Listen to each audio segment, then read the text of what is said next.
Hey guys, today I want to show you how to funk like a pro using bass lines inspired by the legendary Stevie Wonder track Superstition. I'll see you inside the video.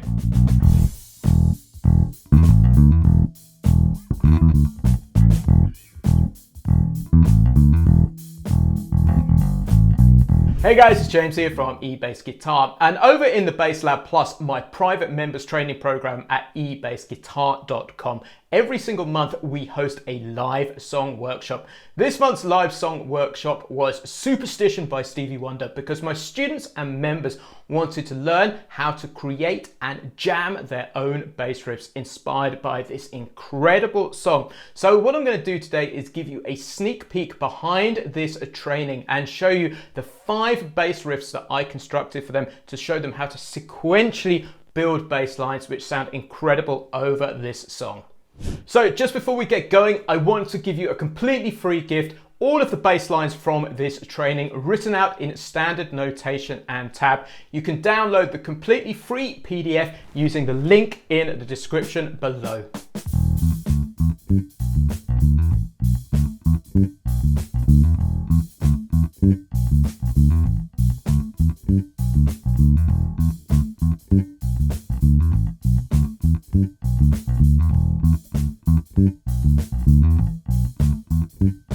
So the first thing we're going to do today is learn the original Stevie Wonder keyboard or clavinet part on the bass guitar, because this works absolutely fantastically and is a great source of inspiration when it comes to creating your own bass grooves. Now, the number one thing we're doing today is we are playing this in the key of E instead of E flat, because it will work much better on the bass guitar fingerboard if you're just starting out experimenting with this stuff. Now, pretty much everything in this song you can directly relate back to one scale, the E minor pentatonic. And I want you to learn a very specific shape on the fretboard to play this that I'm going to take you through right now. So I want you to start off with an open E, then play the G or the minor third at the 3rd fret, shift forward to the 5th fret here, and then with your 3rd finger play the B at the 7th fret. So these are the first few notes, the E, the G, the A and the B. Then we're going to go onto the D string and play the D and the E at the 5th and 7th fret respectively. Then we're going to go onto the next string and play the G, the A and the B at the 5th, the 7th and 9th fret respectively. And I want you to practice this pattern round and round like this to begin with.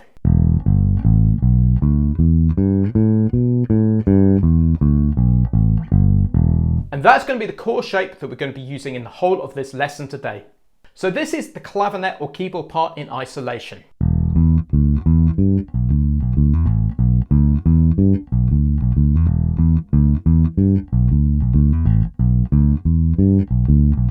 So let me slow you that right down. So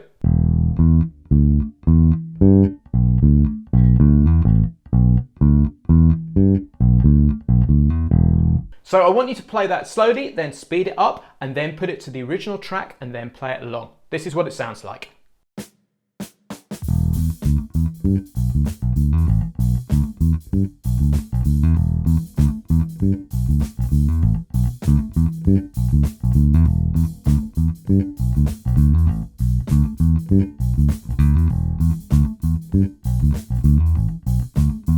So the first riff that we're going to look at really harks directly back to the synth bass part that Stevie Wonder plays, which is largely this ground E bass, which sounds like this.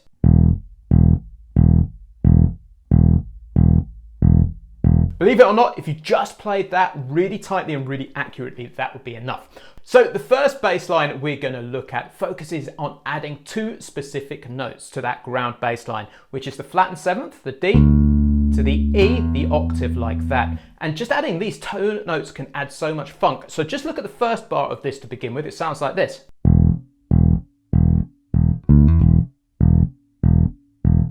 Just snatching those 2 notes right on the last 2 16th notes of the bar. But I'm going to break this out, or extend it rather, into 2 bar phrases.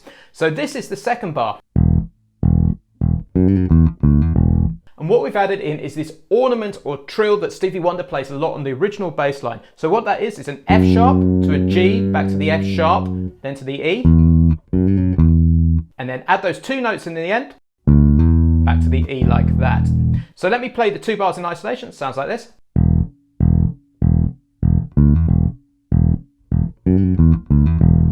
Now let's play it with a drum track so you can hear it in context.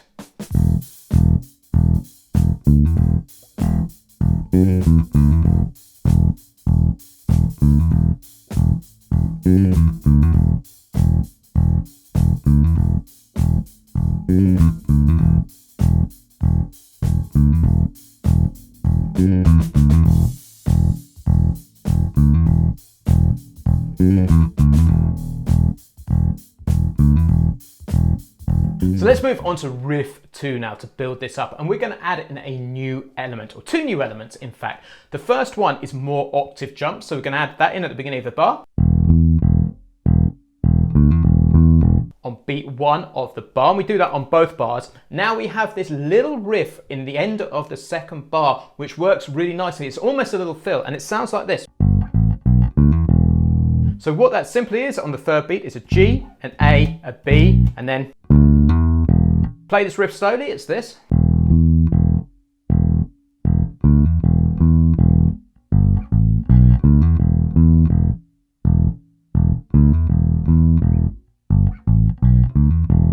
Now let's do it up to speed with the drum track so you can hear these additions in context.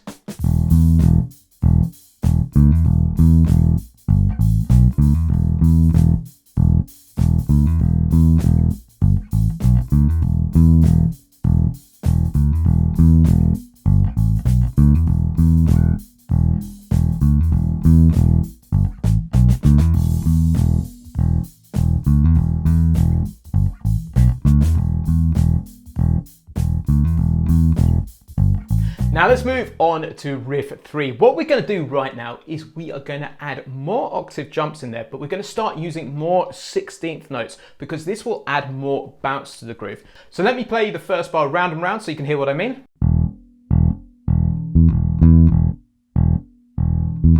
So you can hear me snatching that extra 16th note at the end of the 3rd beat. So the second bar is pretty much the same, but on the 4th beat, we add this little fill in using 16th notes, which is simply A to B, D to E, like that. So we end up with this 2-bar groove played slowly.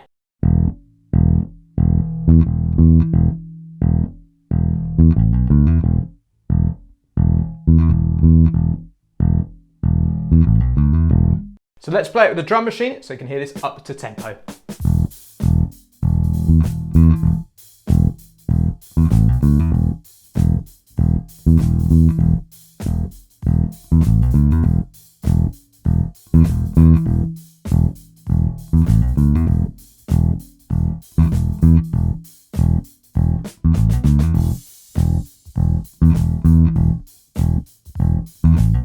Guys, we're halfway through. Hopefully you can see how these grooves are building and some of the choices you have. So I'd love to ask you, if you're enjoying this video, please make sure you subscribe to the eBassGuitar YouTube channel because we release a video every single week designed to help the beginner to intermediate bass guitar player who wants to take their skills to that advanced level. So hit that red button, which is somewhere around this video.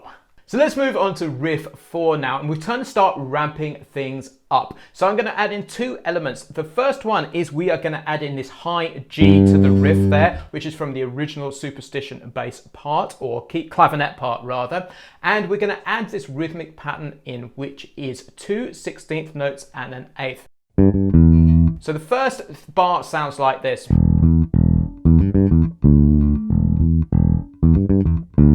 So more 16th notes to give it more movement. Then we're going to add this little fill at the end of the second bar, which sounds like this. And what we're doing is we're simply just descending down the E minor pentatonic. So let me play you that riff slowly to begin with.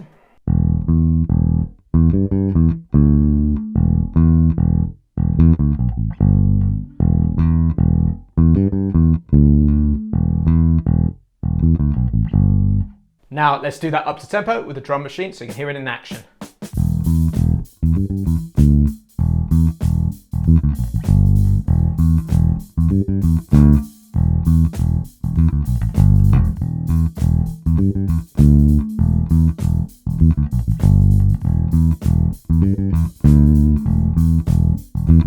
Now for riff number 5, I'm going to really take the intensity up, and this is inspired by the bass playing of Jaco Pastorius and Francis Rocco Prestia from Tower Power. This is kind of classic 16th note funk stuff, and I'm going to add in 2 chromatic notes to the E minor pentatonic so you can see where this is going. The first note I'm going to add in there is a D sharp, and the second one I'm also going to add in is an A sharp, so look out for those. So let's take this apart slowly. This is the first bar.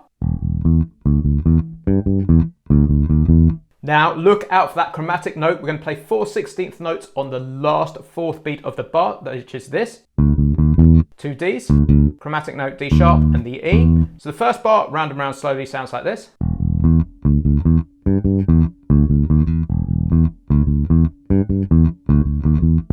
Now for the second bar, it is quite similar. The first 2 beats are the same.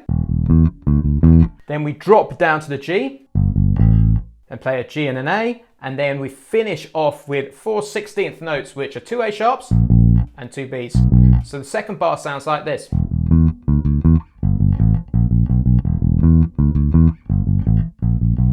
Now let's play the whole of those 2 bars slowly to begin with.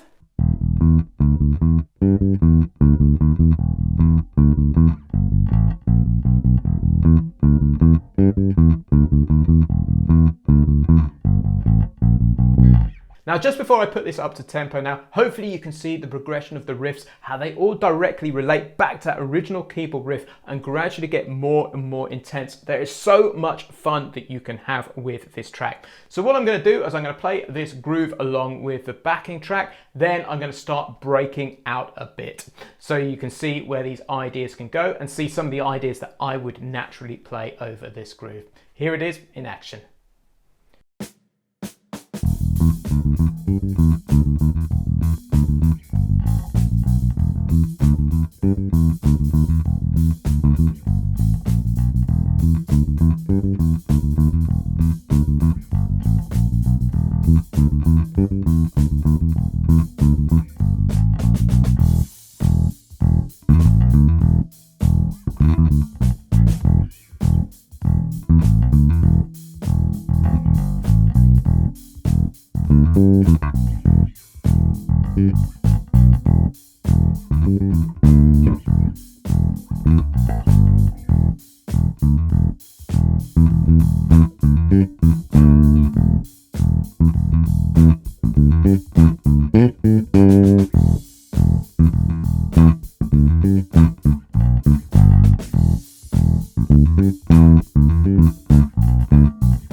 So guys, that's the end of today's lesson. If you've enjoyed it, please make sure you jump over to eBassGuitar, check out the BassLab Plus where you can watch the whole of this training completely free and download all of the backing tracks and resources that go with this lesson. What's more, you can join up free for 14 days to check it all out. What's more, if you get really into this, every single month we hold a song competition over at eBassGuitar, and this month's challenge is to do your interpretation of Stevie Wonder's Superstition. So I can't wait to see all of our students submitting their videos, and if you win, you can of course win some fantastic eBassGuitar goodies.